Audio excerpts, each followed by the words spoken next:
ఎవడు నేను ఎవడు నువ్వు ఎవడు దేవుడు ఎవడు జీవుడు గురువు ఎవ్వడు శిష్యుడెవ్వడు కర్త ఎవ్వడు భర్త ఎవ్వడు తెలిసినోడెవడు తెలుపువాడెవడు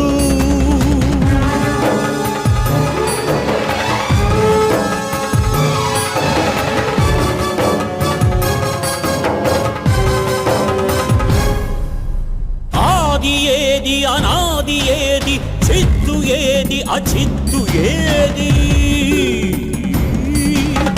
ఏది విద్య ఏది మిథ్య